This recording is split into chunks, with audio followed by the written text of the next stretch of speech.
I will work day in and day out. Wake up and smell the coffee. We want to return to the European Union. Another future is possible, but we've got to fight for it. Order! Hello and welcome to the Debated podcast. As always, I'm your host, Will. And in this episode, I'm delighted to be joined by Nye Davies, a lecturer in politics at Cardiff University, focusing on the Labour Party and Welsh politics, to discuss a new book that he has published, edited by him.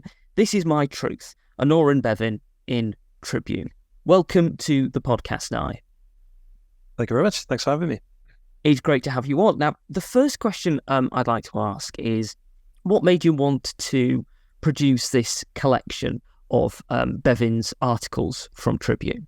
Well, I started doing a PhD about 8 years ago, and my PhD was looking at the political thought of Aneurin Bevan. I was interested in trying to get to the heart of his ideas, and also looking at his legacy within the Labour Party today, and those how those ideas have sort of been taken on within the party. When I started my research, I was quite surprised right from the off that there wasn't a huge amount of published work by Bevan. There's Bevan's In Place of Fear. There was his book Why Not Trust the Tories that he wrote under a pseudonym. There's lots of speeches and parliamentary debate and things like that out there, and quotes, some of them real, some of them not real. But I was surprised that his Tribune articles hadn't been published, or not many of them had been published, because there's over 300 of them, not including the editorials when he was the editor. So right from the beginning of doing the research, I thought, well, it's quite a shame that these are in an archive. So I had the idea as I was writing my PhD, and then when I finished my PhD a few years ago, to publish my PhD as a book, which will be out next year. But to start with, I wanted to get Bevan's writings out there. I wanted the opportunity for Bevan's truth to be put out there, because one of the reasons I studied Bevan was because of those competing claims and the debates over Bevan's legacy and the precise nature of his politics. So I thought this was a good opportunity before I put my analysis out there, to allow Bevan the opportunity to, as the title says, to tell his own truth in that sense. So there's about 72 articles in there, which is a lot of articles, but it's still only a fraction of what he wrote in Tribune. But I thought it was important to get these writings out there, and in a more accessible format. Mm-hmm, absolutely. And what I think is so interesting, as you say in the introduction, is that Bevan is well known in terms of his speeches, and they, as you say, sometimes the quotations from them are not entirely accurate, or somewhat misattributed. But what I think is so interesting is the emphasis so much, as you say in the introduction, on him being an orator, being a speech maker, and that neglect of a lot of his writing. Why do you think that is? Is it simply the case that because these articles were published in individual issues of Tribune, the readership of them was not as great as it could have been? Was it just that the scale and power of his oratory sometimes made people focus on that more than necessarily on his writing?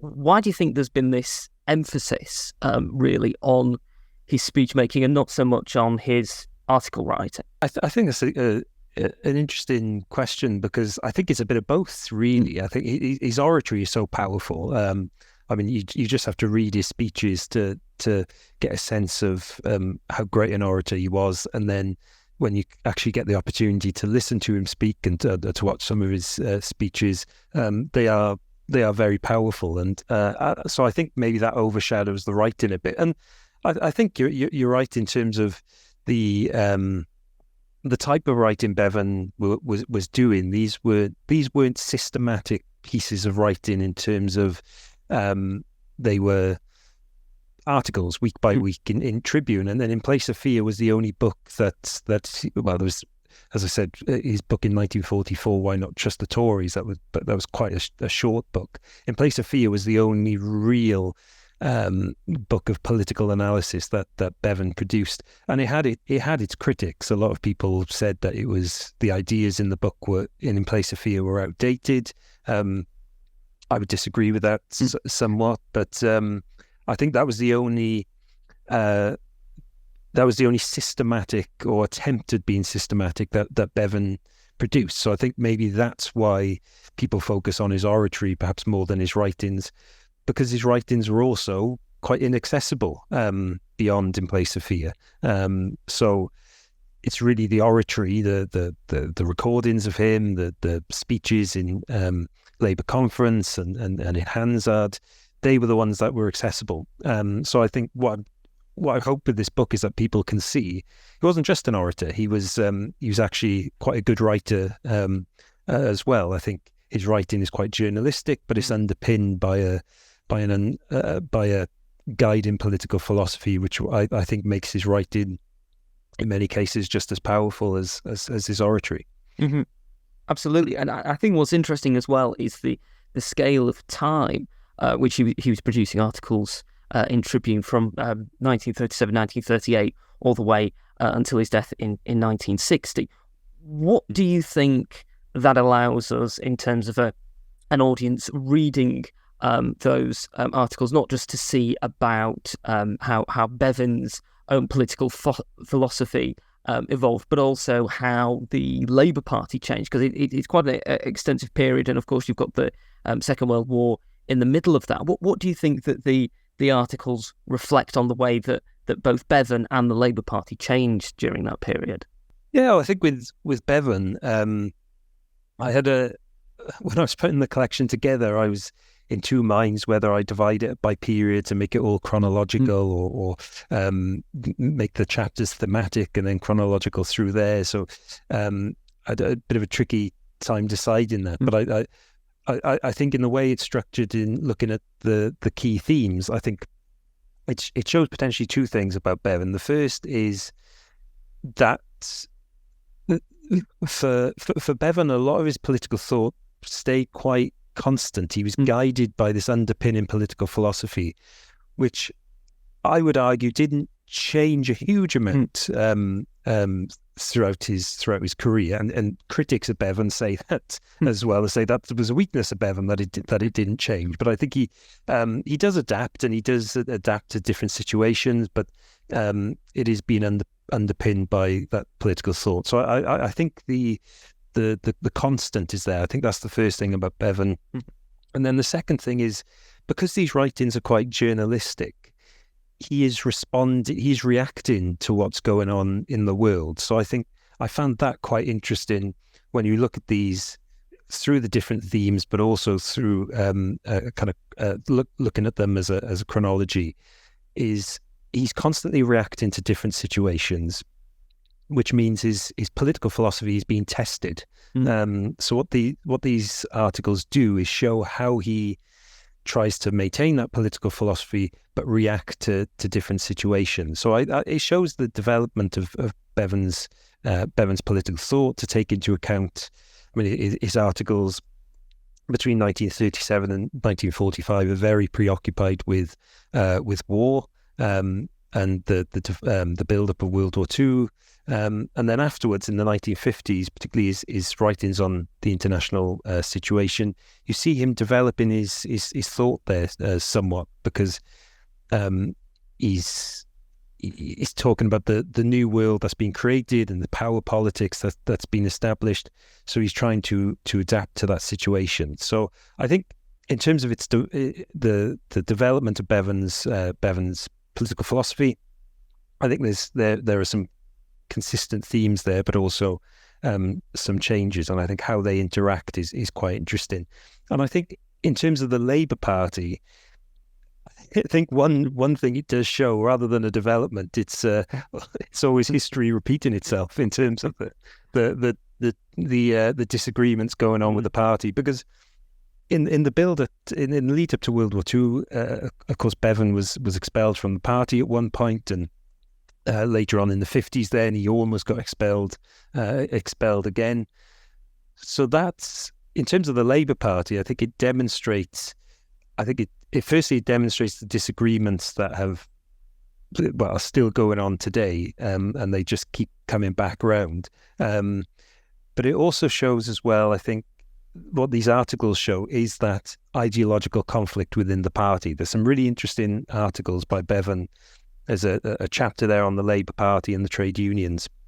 And it's really fascinating seeing how Bevan conceptualizes the Labour Party. He sees the Labour Party as a force for good, and through the Labour Party you can achieve great things. But he's always frustrated by the party as well, and he's not afraid to speak his mind, which is quite interesting. I mean, some of the things that he writes in there, I don't know how long you would last in the party today if he was writing that stuff, but I think it shows that ideological conflict, and within that period, particularly in the 1950s, when the Bevanites and the Gaitskillites, I think there was a personality clash there between Bevan and Gaitskill, but I think ideologically they had quite different views on the best way to try and achieve change. And I think these articles demonstrate Bevan's position within that. Because quite often, when I was looking at the literature on the Labour Party in this period, particularly the studies of the Labour Party's political thought, its ideology, Bevan kind of gets dismissed somewhat. That argument I said earlier, that he never really changed his ideas from pre-war, and he didn't adapt to the post-war society. So in a lot of these studies of Labour's political thought, Bevan and the Bevanites are seen as not as effective in terms of in terms of arguing for their ideas and putting forth their ideas coherently. But I think what this book shows is that there is something there. It's not systematic. So people like Anthony Crosland wrote the Future of Socialism. Mm-hmm. Bevan never really produced a text was that detailed, and I think a lot of his writing in the 1950s. In the 1940s, his writing seems to be quite I would say goes deeper in terms of his analysis of the role of the state and the role of Parliament. The 1950s, that kind of fades away a bit, I think, and it goes back to first principles. But I think what this book demonstrates, and in terms of the Labour Party, I think is Bevan's contribution to the Labour Party's intellectual development, and I think that's quite important.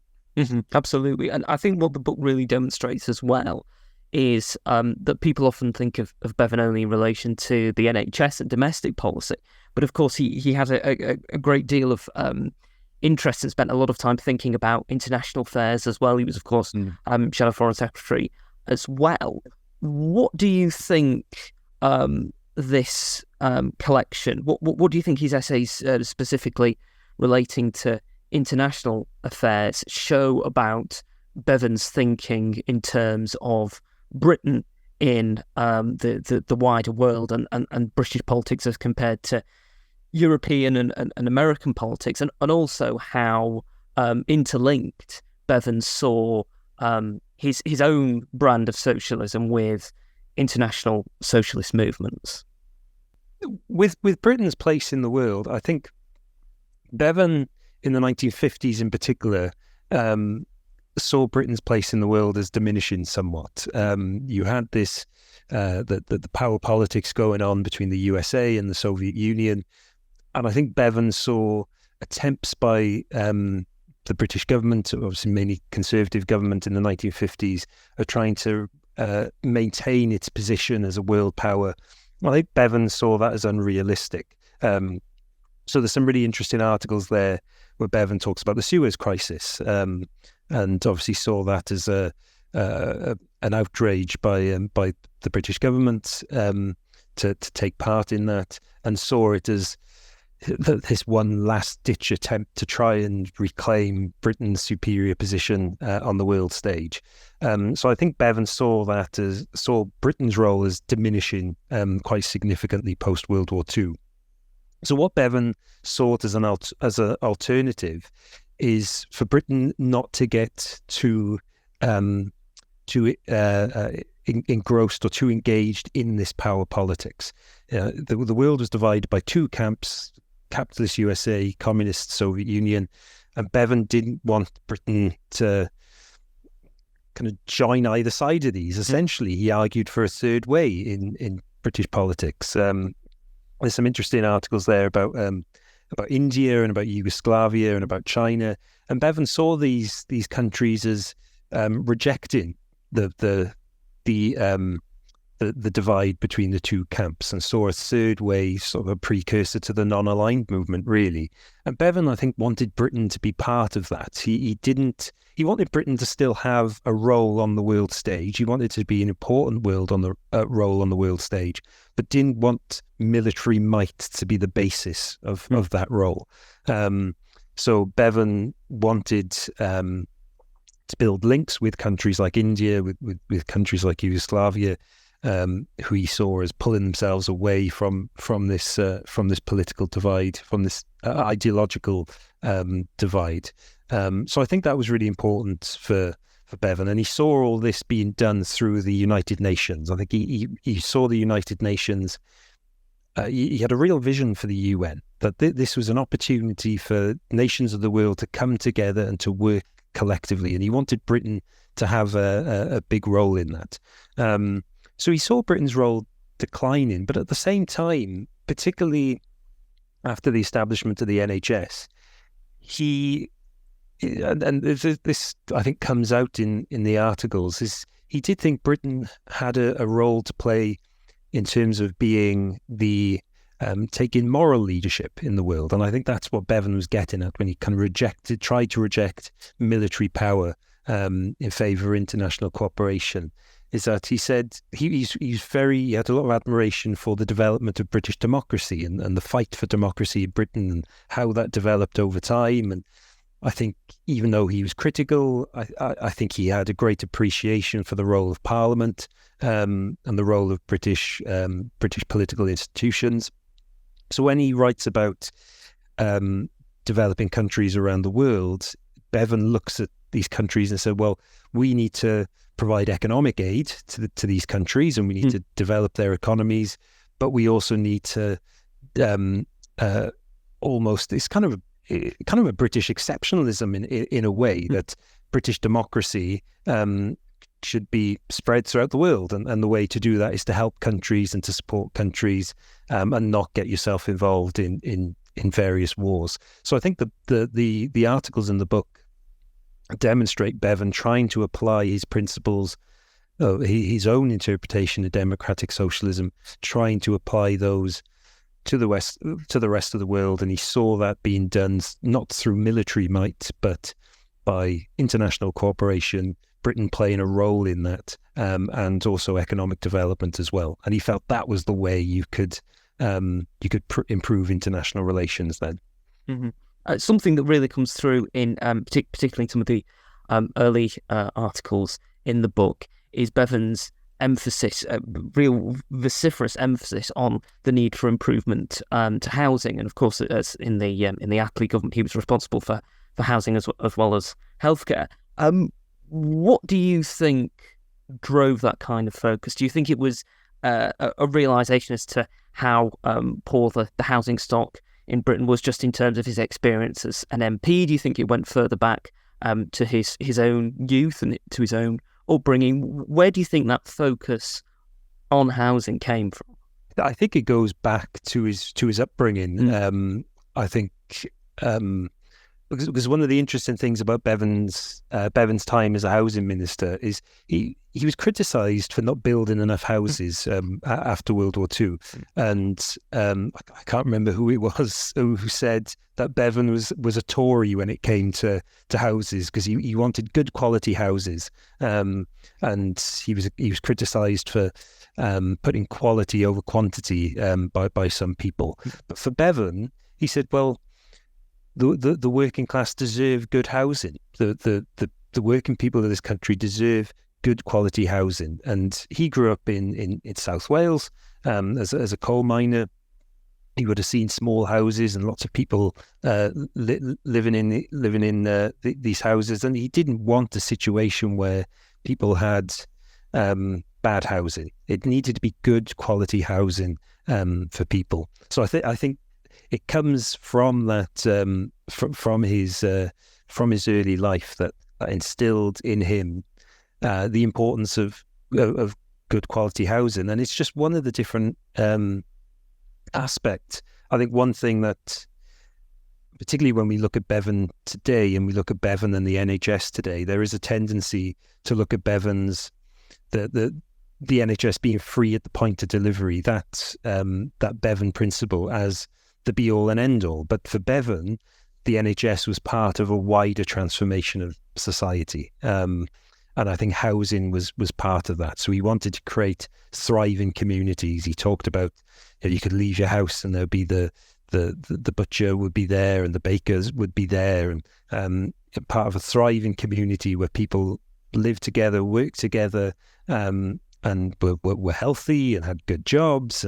And so housing was one part of that wider focus. And I think it shows with the sheer variety of topics Bevan talks about in the book, that he saw this as all interconnected then. Yeah. Absolutely, and you touched upon it a bit earlier, but one of the things that's also really interesting is Bevan's discussion of parliamentary democracy and how important Parliament was and its role within the state.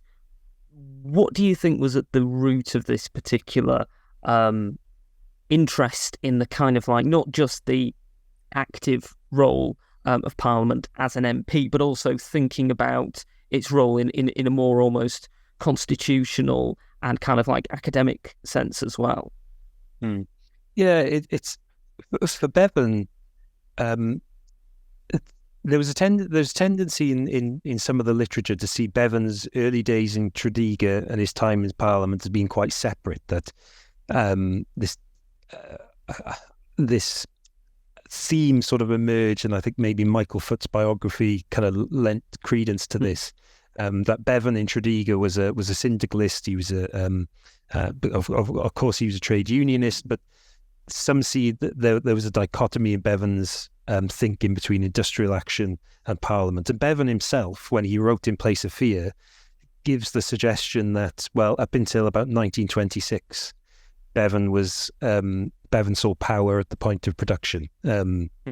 So Bevan says when it got to the Triple Alliance of 1919 and then the 1926 general strike, there was an opportunity for the workers to seize power in that way, but it never happened because the leaders didn't reckon with the subjective attitudes of the people. He described it to Parliament and its institutions. So the kind of story of Bevan's life is seen as he used to be a syndicalist and then he became a parliamentarian. But I think for Bevan, he always saw the importance of the political wing and the industrial wing. And I think Bevan had a great reverence for British Parliament because he saw it as, well, eventually it became very democratic. And it speaks to his political thought as well, that I think some of the most interesting articles to really try and understand Bevan's political thought is when he writes about China and the Soviet Union.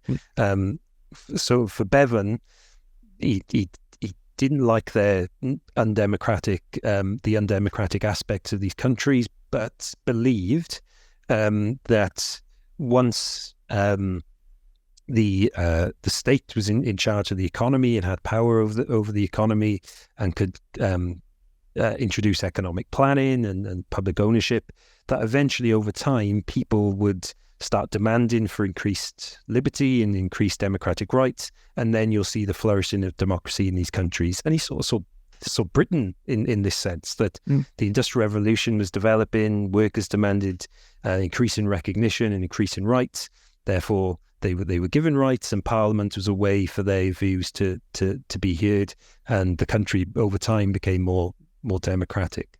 So for Bevan then, when he gets to Parliament in 1929, he sees this, he talks about it a number of times where he says that Parliament is a weapon in the class struggle. In Place of Fear, he sets out this it's almost like working class versus ruling classes, poverty versus property. So poverty in millions of people in this country, property of those who control private property and control the wealth. But then there was a third element, democracy. And Bevan said poverty uses democracy to destroy property. So Bevan really had this view of Parliament as, well, this is really transformative Parliament. If we can get socialists, a majority in Parliament of socialists, we can start to take control of the economy and transform society. But he didn't think you could just get a majority in Parliament and then that's it. You can start implementing everything you want then. And there's an article in the book where Bevan says that, well, the way of thinking of a lot of socialists in Britain was that once you get a majority, then you can put your policies in place. But he said it's much more difficult than that because you have to deal with vested interests outside of Parliament. You have to deal with the House of Lords. You have to deal with the justice system, with the police. There are so many different aspects of the state that you need to grapple with first before you truly have power. But Bevan thought the British Constitution was flexible enough that if you got a majority of socialists in power, a majority of socialists in Parliament, then you could start transforming things. I think his experience in the NHS probably solidified that within him. He said, well, look what we achieved in 1948, the establishment of the health service. This was a huge achievement. So in the 1950s then, when he's going through these debates with the Labour Party, and probably a lot of critics on the left of the Labour Party would have said, it's useless, Bevan. You need to, if you really want change, you need to come out the party. But he had this belief that if we can get a majority in Parliament, we can start to try and capture power then. I think that was key for Bevan. He saw a real revolutionary role for Parliament, which I would argue led him to neglect some other aspects of particularly extra parliamentary movements and things that could be achieved that way. But it was a fundamental element of his political thought that you could use Parliament to take power, to get in a majority. So the Labour Party being the majority party in Parliament, that doesn't mean power. That doesn't mean you're in power, because power is outside of Parliament, it's within the state, it's within the economy. But you could use the instruments of Parliament to obtain power for the majority of people then. Absolutely. We're coming towards the end of the podcast now. Thanks so much for taking the time to speak to me. But I do have one final question for you. For anyone who is reading the book, who has read the book, what do you hope that they will take away from it in terms of not just Bevan's writing, but also his place in history? Yeah, I think for me, when I started doing my research into Bevan, it was very clear to me. The reason I chose Bevan, not just because I'm called Nye, but it was very clear to me with my interest in Welsh politics and Labour politics that Bevan seemed to be this totemic figure. I mean, you can't read a Welsh Labour, particularly a Welsh Labour politician's speech, without seeing Bevan's name coming up. And I mean, Keir Starmer recently was referencing Bevan. So he's got this real power within the Labour Party.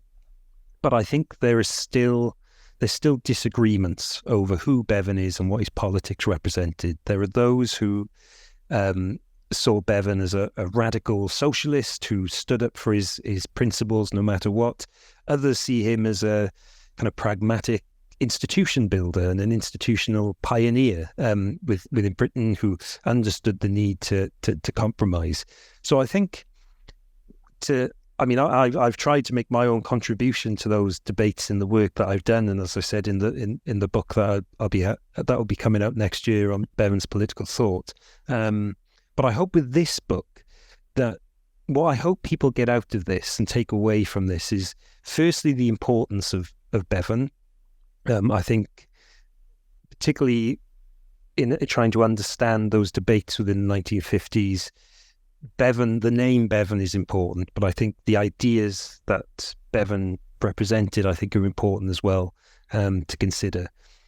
And I think the main thing I want people to take from this book is seeing Bevan in his or reading Bevan's own words, to take a step back from those debates, to take a step back from all those arguments, and to just read Bevan as he was and try and make a judgment based on Bevan's own words. And I think this is a really good opportunity for people to do that.